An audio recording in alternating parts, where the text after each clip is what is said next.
Тому що я знаю, наскільки я вигрібаю від росіян, від нашого ворога, як це важко. І мені так було прикро, що це ж роблять українці. То у воєнній журналістиці ти працюєш з армією, армія, яка дуже патріархальна.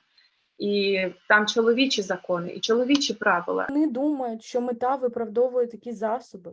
І тому вони створили, щоб його купували. Тому що сексизм купують.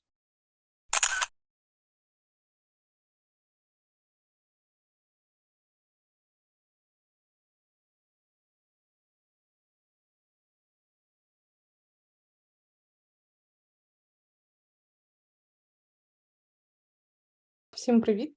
Мене звуть Яна Радченко, я з Запоріжжя взагалі.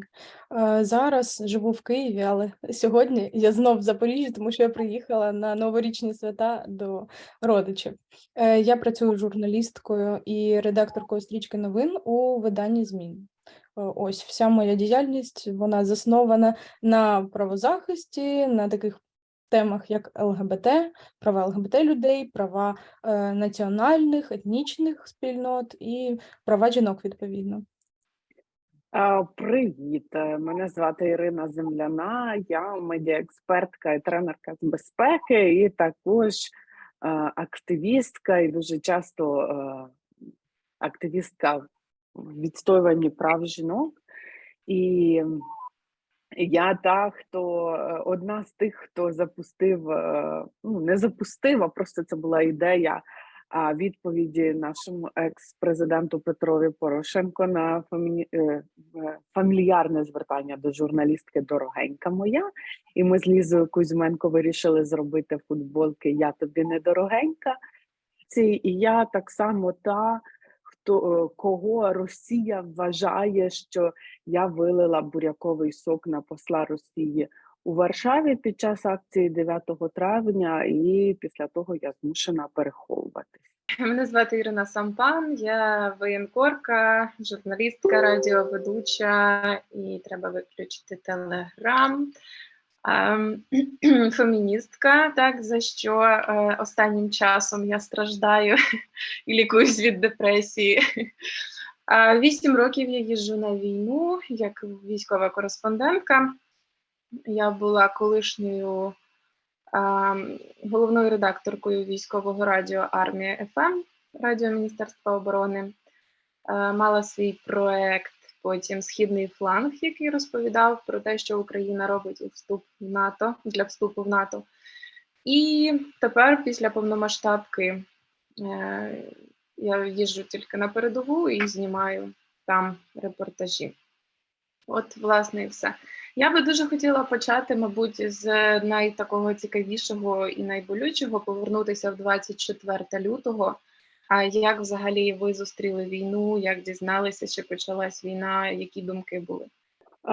Я, мабуть, була одна з найбільш свідомих того, що буде відбуватися, і була одна з найбільш підготовленіших.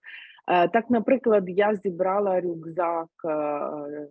тривожний рюкзак за 1,5 місяці до 24 лютого. І, до речі, так само отримала не хейт, а можна сказати хейт, трошки такого наганяю від Фейсбуку, бо я опублікувала список речей, що потрібно з собою взяти і як підготуватися. І Фейсбук-середовище досить відреагувало так, що я нагнітаю. Тому 23 лютого я знала через свої джерела, що о 4 ранку почнеться повномасштабний наступ. Я поїхала до себе на лівий берег, забрала свій рюкзак, додала ще трохи цивільності до свого рюкзака, бо в мене такий був рюкзак, що можна сидіти декілька тижнів в підвалі. Дуже укомплектований. Я додала один светр, одні джинси і поїхала на правий берег ночувати, оскільки знала, що якщо лівий берег, якщо мости будуть перекриті, то мені буде важко вибратися. І я не спала, я лежала і чекала, коли почнеться війна. Я почула перший вибух почекала 5 хвилин, бо подумала, що, можливо, це сміттєва машина. Я називаю це 5 хвилин миру, розбудила друга, сказала, що почалась війна, вдяглася, і через 40 хвилин я вже виїжджала з Києва. Тому отак. Я послухала Ірину і думаю, що я взагалі була не підготовлена. Я у той день була у Токмаці, це місто в Запорізькій області, там жила моя мама тоді. І я теж була у гостях. Я мала квиток на вечір 24 лютого у Київ, але я ним не скористувалася, тому що перекрили ЖД-сполучення, залізнодорожні сполучення у нашому місті і вже не працювали вокзали. І я подумала, що, напевно, так краще, тому що перші думки були, що, можливо, будуть бомбити великі міста, обласні центри, і тому я навіть не їхала в Запоріжжя. І ми залишилися, подумали, кому там треба той Токмак, Богом забутий, і вирішили залишитися там, але через 2 дні у місті почалися бої, його захопили також за 2 дні.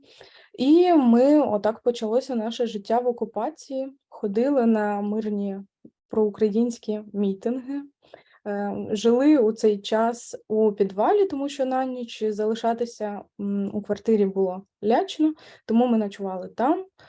Десь 2 тижні у нас не було зв'язку після того, як захопили місто. Ні зв'язку, ні взагалі ніяких комунікацій. Тому, коли за 2 тижні у нас з'явився якийсь мінімальний там зв'язок, одна паличка якась, і ми змогли зателефонувати родичам у Запоріжжя, вони просто взяли трубку раніше, ніж почалися гудки. Просто люди 2 тижні не випускали взагалі ні вдень, ні вночі телефон з рук і чекали, поки ми зателефонуємо. У них там взагалі були найгірші думки, мені здається. Але, ось так. Така ситуація була. Місяць я ще жила в окупації, а потім ми вже почали, коли дізналися, що під час проукраїнських мітингів з окупантами поруч стояли колаборанти місцеві і переписували, хто ходить на мітинги, а потім цих людей викликали на розмови по списку прямо, то ми вирішили, що потрібно виїжджати. Довго їхали, це 100 кілометрів до обласного центру. Зазвичай дорога займає 1-1,5, але ми їхали 8, тому що ми проходили фільтрацію. Але все добре, ми добралися і потім вже поїхали в Київ. О, дівчата, а я 24 числа була в Дубаї. У мене була відпустка, і я погоджуюсь з тобою, Яна, що я абсолютно не готувалася до цього, тому що, як не готувалася? В мене ж була тоді програма з жовтня по лютий, була програма «Східний фланг», і я постійно робила інтерв'ю з західними партнерами, з країнами Східного фронту НАТО, там Латвія, Литва, Естонія, та країни Балтії, і американські, і британські, і вся ця розвідка. І партнери всі говорили, що це мало ймовірно, не може такого бути, це зовсім нелогічно, це зовсім нерозумно, ми не думаємо, що Путін на таке піде. І 23 числа о 10 ранку ми вилетіли в Дубай. І там були під вечір, а на ранок 24-го ми прокинулися і читаємо новини, почалася війна. А я ж воєнкорка. Як я можу, війна там, а я тут, мене починає трусити не через те, що почалася війна, а через те, що мене немає на місці, і я нічого не можу зробити, зняти. Вже нічого не літало, зрозуміло, літаки не літали, треба було якось інакше добиратися, і треба подумати було, що треба дитину кудись діти, бо я сама виховувала дитину. І я вирішила їх евакуювати в Грузію разом з подругою, а сама повернулася. Я брала інтерв'ю у командира Грузинського легіону Мамуки Мамулашвілі і його сестри. І він казав, що не 100% буде війна, а просто 250% буде повномасштабка. І повірте мені, Путін зробить це і не тільки на Донбасі, а й скрізь. Мамука, може так не може бути, це ж нелогічно. І йому давай ці наративи західні такі, що нічого такого не буде. І ми так познайомилися, здружилися, і тобто в мене була можливість евакуювати сина до його сестри, і вона теж говорила, що війна буде, тому якщо потрібно, буде. І стало потрібно. Мамука сказав десь за 3 тижні, що війна буде, і тому добровольці з усього світу, якщо ви хочете допомогти Україні, то приїжджайте. І у нього був просто шквал дзвінків цілодобово, він не встигав їх брати, відповідати, це з усього світу. І я йому кажу, давай я тобі допоможу. Все одно я журналістикою не могла займатися, я зрозуміла, що я не можу не написати ні слова, не можу зняти жодного відео, а сидіти в студії я тим більше не могла. І я йому почала допомагати рекрутувати бійців. І ми організували такий кол-центр, як рекрутинговий центр, як я його називаю, штаб.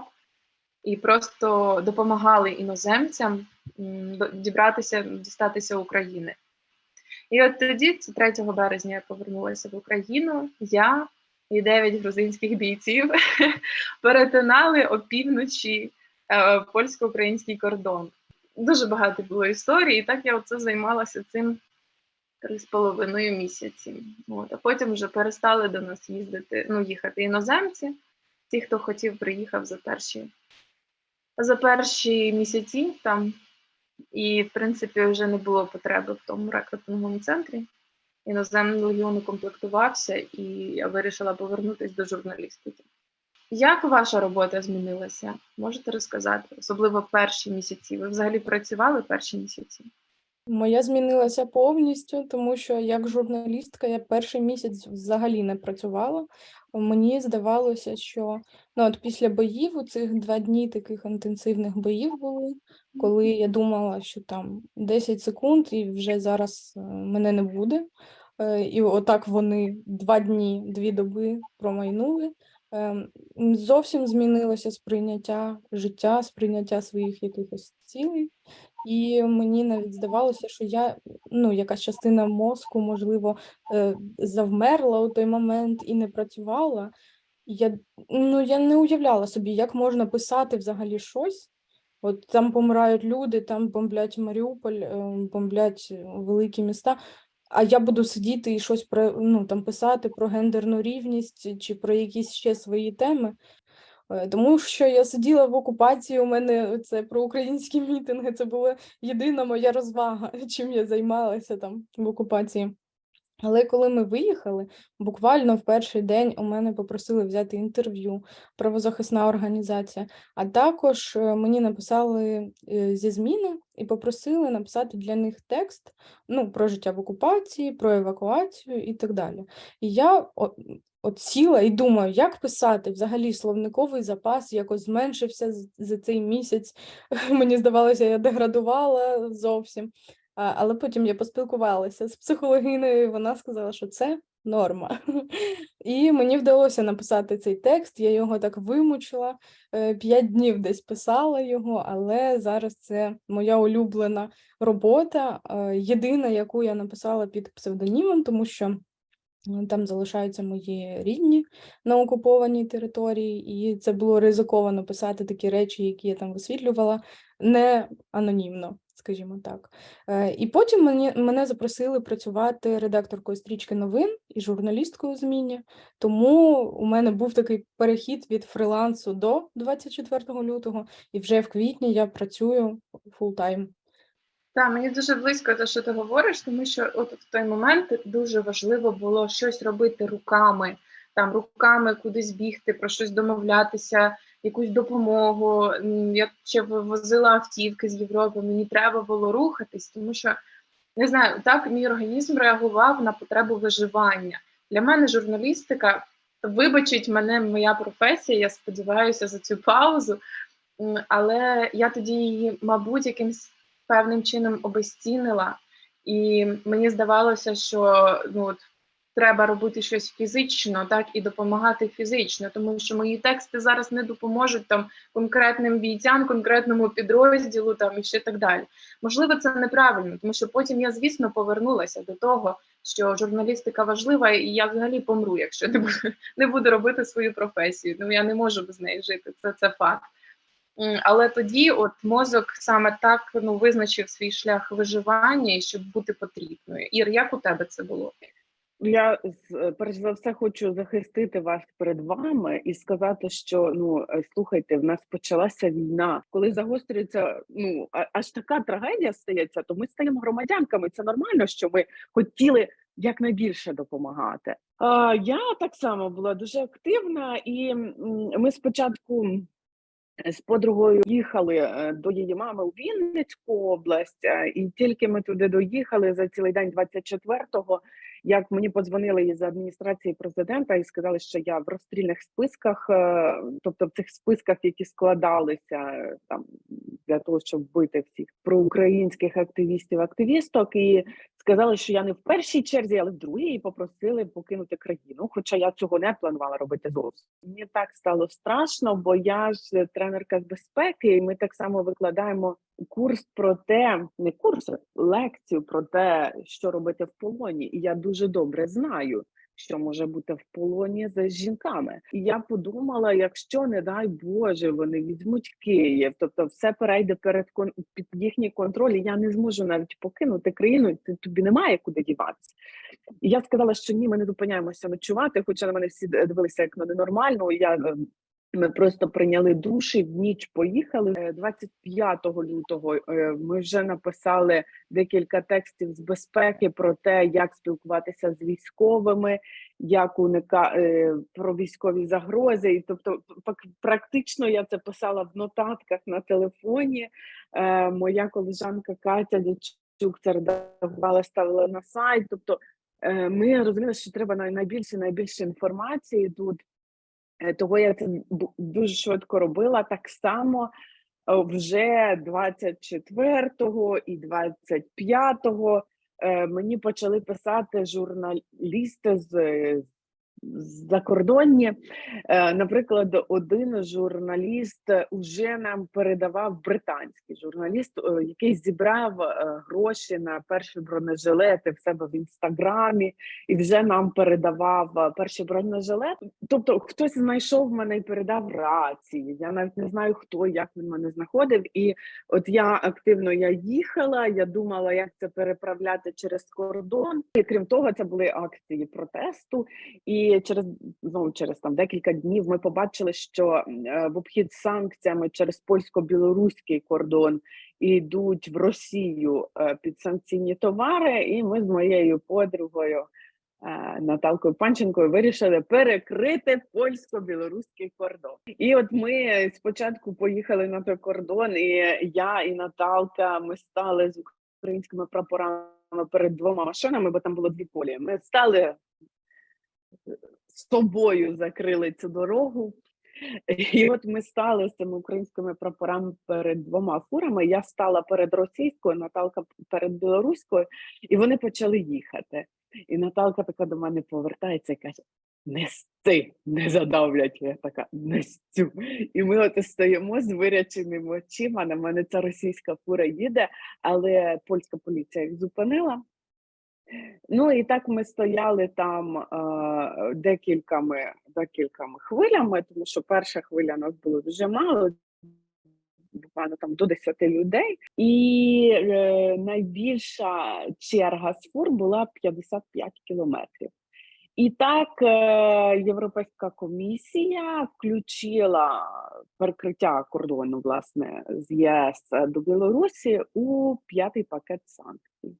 Ну, а далі була акція на 9 травня із послом. Ми зрозуміли, що 9 травня росіяни будуть намагатися покласти квіти до монументу загиблим радянським солдатам.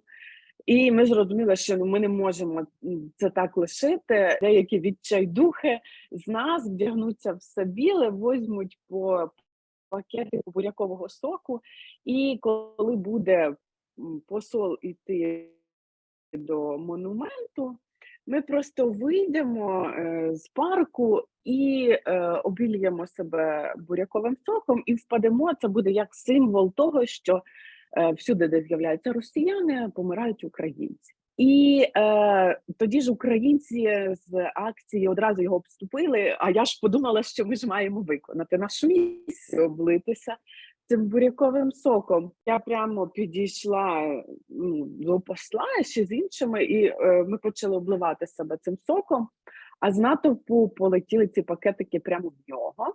І я стояла так, обличчя до обличчя з цим послом, і я в очі йому казала, що він фашист. Ну і, звичайно, потім Захарова через декілька хвилин сказала, що ми нацисти. Сталося те, що я ніколи не могла подумати. Так? Це був просто шквал погроз, це були не тисячі погроз, це були десятки тисяч погроз. Мої дані злили в російські телеграм-канали з закликом там мене знищити. Мені писали, наприклад, способи, як мене будуть гвалтувати. Детальні там на декілька сотень знаків. Я такого не читала в своєму житті. Ну, тобто я хочу сказати, що це були і боти, але це були звичайні люди. Мені дзвонили кожні 3 хвилини на телефон. Телефоном не можна було користуватись зовсім. Я один раз взяла слухавку, де сказали, що я русский німець, і я їду тебе вбивати з Берліна. Потім Росія завела кримінальну справу на мене і подала в міжнародний розшук до Інтерполу. Я звернулася до польської поліції, польська поліція перелякалася в смерть, надала мені охорону без процедури. Вони сказали, що тебе вб'ють, і попросили покинути Польщу. Я покинула Польщу. І так само Путін в одному якомусь своєму там вислові сказав, що це за Європа така, що там навіть цвіти к пам'ятнику не дають положити. І я зрозуміла, що я попала. Але я би хотіла поговорити саме от про небезпеку і про небезпеку саме для жінок. Тому що Яна була в окупації, так, ти часто працювала і з тим, що буває з жінками в полоні. І якби я теж знаю, які методи у росіян, і у ФСБшників, і у місцевих так само, я маю на увазі колаборантів і бойовиків, так, що вони роблять з жінками. І зрозуміло, що ти не можеш бути до цього готова. Ну, як ти можеш підготуватись до зґвалтування, так? Як ти можеш підготуватися до того, що людина намагається зламати твою гідність різними способами? Поки ти розповідала, я згадала, як минулого року, у грудні, я читала книжку «Доця», і це, до речі, моя улюблена книжка зараз. І я думала, наскільки це дивно читати таке і писати таке, і жити у таких умовах у 2020 році, я не знаю, коли була написана ця книжка, в 14-му, 16-му, як таке може бути? Але я не могла собі уявити, що війна – це отак. Я не скажу, що я собі уявляла це якось менш страшно, чи там більш страшно, я просто собі уявляла це інакше зовсім. І тому, коли ми жили у цьому укритті, ми жили вдома, але щоночі ми ходили в це укриття, тому що там у нас був повний безлад росіян, більше, ніж людей. Я маю на увазі, що окупантів було більше, ніж дійсно мирного українського населення. І залишатися в квартирі – це небезпечно, тому що вони можуть зайти і щось там зробити, тим паче я і мама, ми жінки, і ми переживали, звичайно, і за це. Ми ходили в укриття, і у нас там була така жіноча компанія, скажімо так, і ми обговорювали це питання, тому що це укриття під дитячим садочком, і окупанти знали, що там ховаються жінки і діти. І якось ми почули, що вони там ходять біля цієї території, і у мене були перші думки, що зараз вони, напевно, якщо зайдуть, то вони можуть вбити всіх чоловіків і забрати і гвалтувати цих жінок, як це у книжці, там «Ніби мене немає» Славенки Дракуліч, якщо ви читали. Я так подумала і згадала також у перші дні повномасштабного вторгнення для журналісток проводили такий психологічний курс, і психологиня казала, як підготуватися до того, що вас можуть зґвалтувати. Наприклад, там була порада, що треба якось абстрагуватися, уявити, що це не твоє тіло, що це відбувається з кимось іншим. І ці поради були на досвіді інших жінок, яким довелося це дійсно пережити. І я тоді не розуміла, як можна говорити про такі поради, як можна взагалі таку тему розглядати, як підготуватися, перепрошую, до зґвалтування. Ну це ж просто якийсь крінж, мені здається.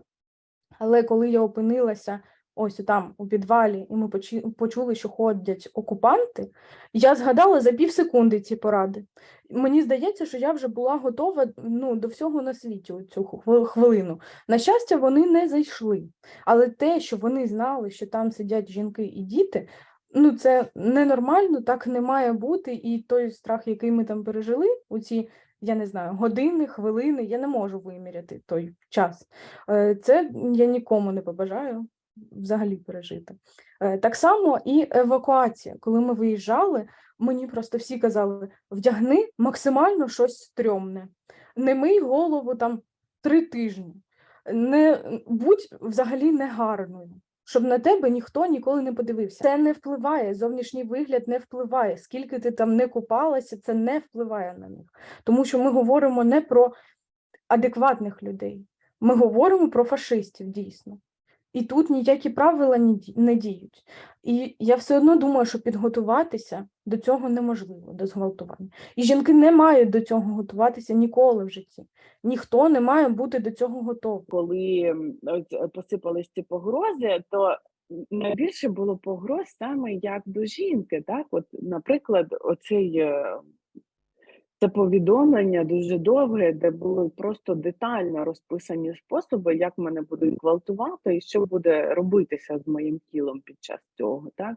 І так само, коли це все з послом сталося, то мене ж не розглядали як журналістку погрози ці всі, мене розглядали саме як жінку. Оскільки ми вже заговорили про жінку, жіноче тіло, так, і те, що в нас в країні стільки зґвалтованих жінок, настільки високий рівень насильства з війною, звісно, додалося, але і до війни це було дуже високий рівень насильства, і домашнього, зокрема. І те, що жінки воюють в армії на рівні з чоловіками, так, і намагаються якось довести в тому, що вони на своєму місці, що вони роблять, тут не для краси, там, не для якихось забавок, чи щоб радувати чиєсь око, щоб тішити. Да? І тут на фоні цього журналістки 5 каналу оголошують про календар з оголеними частинами тіла, прикритими лише зброєю там, чи маскувальними сітками і так далі, що вони збирають гроші на армію. І я особисто виступила проти, тому що це мене образило як жінку, як журналістку, як професіоналку, воєнкорку, громадянку. Я не знаю, мене пальців, мабуть, не вистачить. І я висловилася проти цього. Так само мене підтримала наша організація, зокрема «Жінки в медіа», і там багато медійних, юридичних організацій, так, які захищають права жінок, зокрема, і права людини в цілому. І, Боже, що сталося потім? Я ще досі не можу виграти після того. Почався жахливий булінг, і суспільство просто фейсбучне, так, розділилося на 2 частини за і проти. Тобто полетіли коту під хвіст всі аргументи, які можна було навести для тих, хто проти, чи для тих, хто за.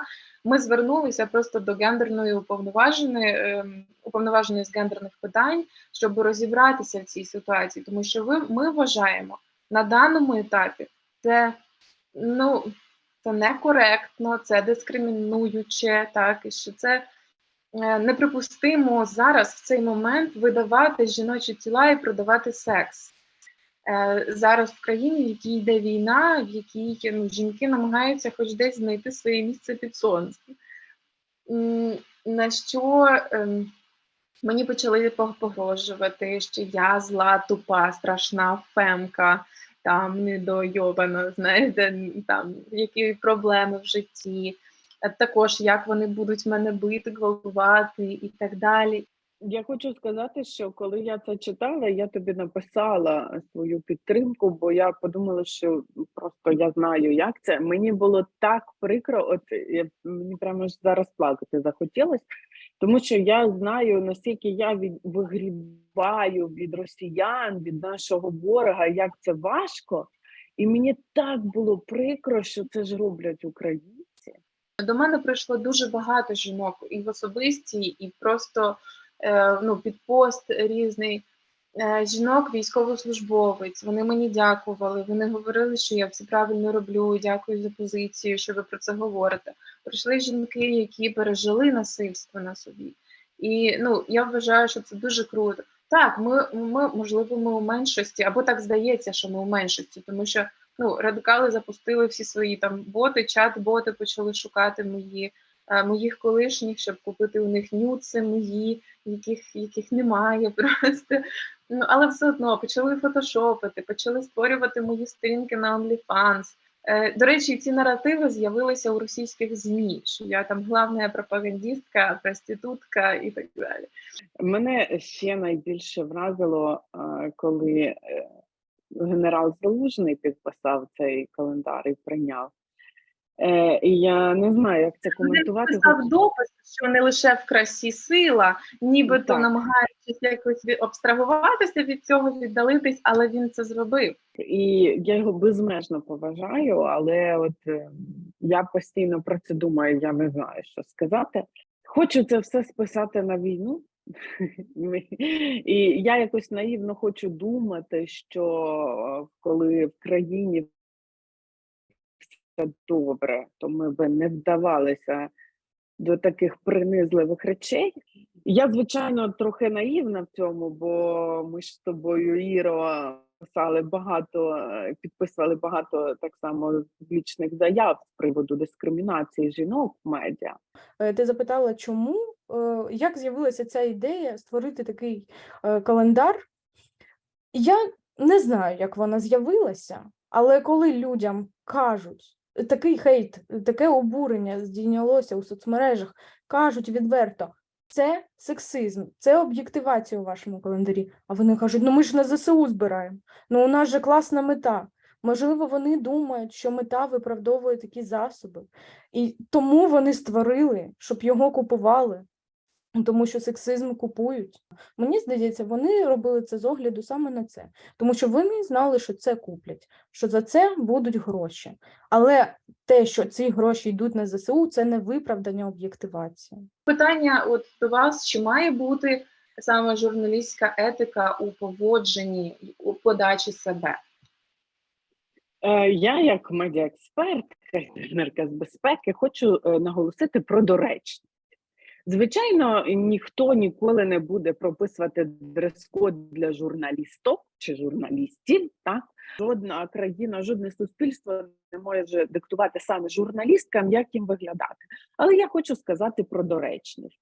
Звичайно, не може бути доречно поїхати на передову, робити там репортаж і писати інтерв'ю просто на каблуках. Так? Це out of context. І я би хотіла просто просити журналісток думати саме про доречність. Як буде ваш герой чи героїня почуватися поряд з вами? Я подумала про те, що суспільство сприймає нас не лише через призму макіяжу, наших міні-спідниць, не знаю, каблуків, підборів, ще чогось, а іноді і через такі штуки, які від нас не залежать, наприклад, наш вік, наш кольор волосся. І мені також закидали, та що ця білобриса може знати?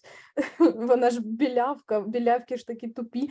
Таке справді існує, і таке існує навіть щодо журналісток, це про внутрішню дисципліну, про внутрішнє сприйняття себе, своїх меж і так далі. І в першу чергу, звичайно, треба не дивитися, тому я не люблю якісь там очні інтерв'ю. Я покоління Z, я люблю там по телефону поспілкуватися, щоб ніхто не бачив, у чому я була одягнена, і який у мене колір волосся. Ось. І я думаю, що треба сприймати те, що журналіст або журналістка каже, і що вона питає. Зовнішність дуже оманлива. І я ось на цьому наполягаю. Так, ти більше говориш про здорове суспільство, знаєш, таке доросле, сформоване, і це моя мрія така сама. Просто чоловіки, колеги не стикаються з таким. І коли ти приїжджаєш на передову, розумієте, я ж переїжджаю, наприклад, на декілька днів, і це я також говорила в численних інтерв'ю. І мені треба вибудувати цю довіру. Бо перше, мені треба сховати, змити, нормально бути одягненою, тому що я розумію свою відповідальність і розумію, що зараз посиплються стереотипи. По-друге, мені 29 майже, так, але мене все одно сприймають як не дуже дорослу людину. І треба вибудувати цей діалог, треба з ними познайомитися, треба їм довести, знову ж таки, що я тут по справі, що я не боюся, що зі мною не треба нянчитись, мені не треба обов'язкових якихось особливих умов, мені не треба туалет з унітазом. Це все спочатку, так, а потім вже робота. І це ресурс, це виснажливо. То у воєнній журналістиці ти працюєш з армією, армія, яка дуже патріархальна. І там чоловічі закони, і чоловічі правила, і ти маєш їх і приймати, і себе відстояти. А це ресурс. І поки ти доведеш, чому ти тут, чому тебе чоловік відпустив, і чому він не має права говорити, відпускати чи не відпускати, так, ти вже нічого не хочеш. Ти вже просто хочеш отак от сісти, і вже ніякої роботи тобі нічого не хочеш. Я дуже хочу, щоб оцей етап доведення себе, він якось зник. Так, і ми одразу приступили до роботи. А от такі штуки, як календар, так, вони не допомагають цьому, це точно. Я хочу сказати, що для мене, бо в нас 3 тренери і 1 тренерка я. І для мене кожен раз є викликом сказати, що я тренерка така сама, як чоловіки. І те, що вони не чоловіки на полігоні, це не означає, що вони знають щось краще, ніж я. І тобто мене завжди сприймають, дівчинка, що допомагає. Це так само завжди виклик для мене, того я тебе дуже розумію. Давайте будемо підсумовувати, мабуть, і скажемо, мабуть, наскільки ваша феміністична позиція вам допомагає, чи навпаки створює певні незручності, ще більшу боротьбу, що буде далі з феміністичним рухом в Україні?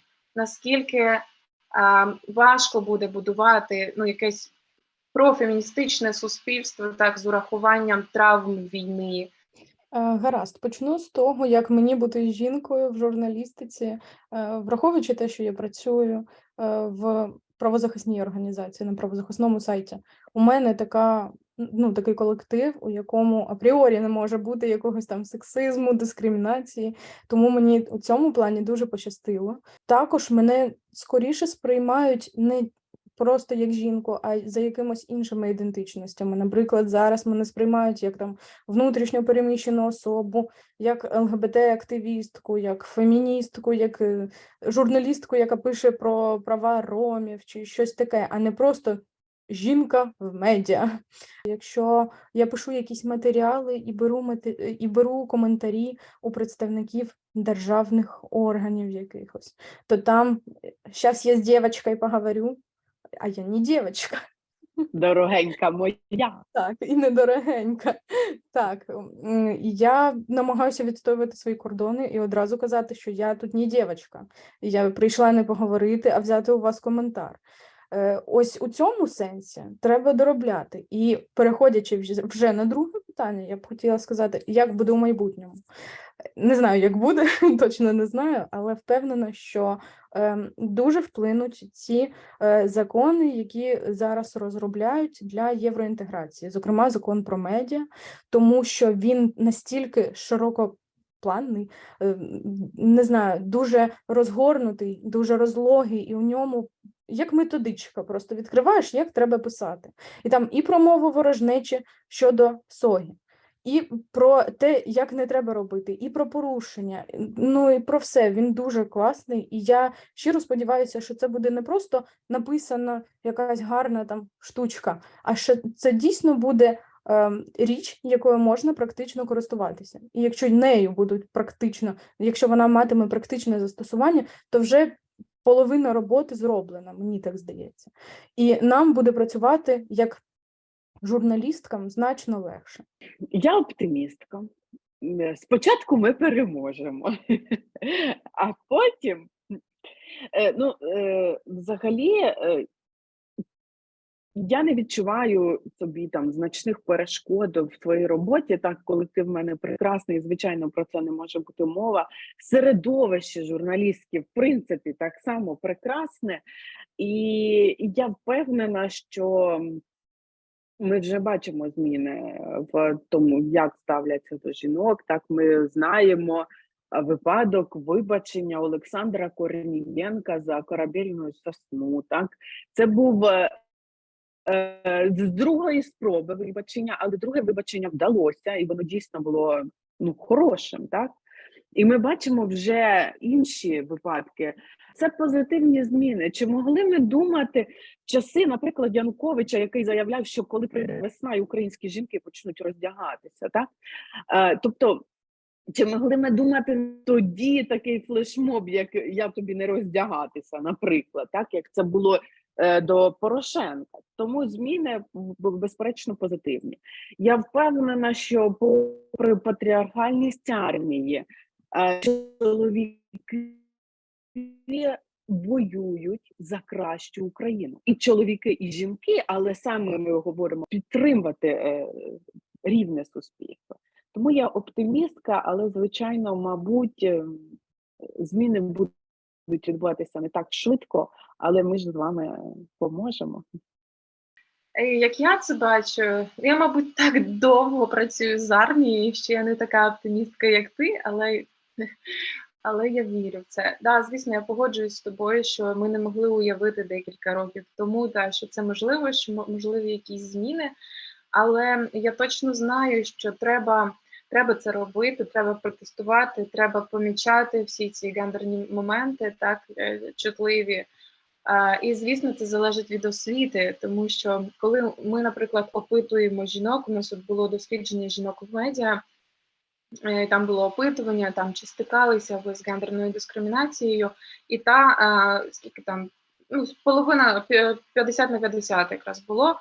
І ми не впевнені, чи ці 50% жінок, які відповіли, що ні, вони можуть розрізнити його, так? Тобто нам треба це враховувати.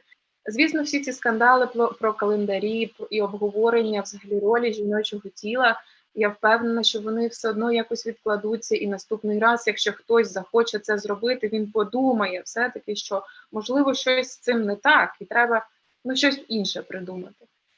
Тому боротися треба, боротися будемо, незважаючи на булінги, незважаючи на погрози, незважаючи ні на що. Правда, головне – це перемогти русню і у нас тоді і будувати спокійне, нормальне, здорове суспільство. Я вам дуже дякую за цю розмову. Хочеться вас обіймати всіх. Дякую, що ви є і що ви робите те, що ви робите.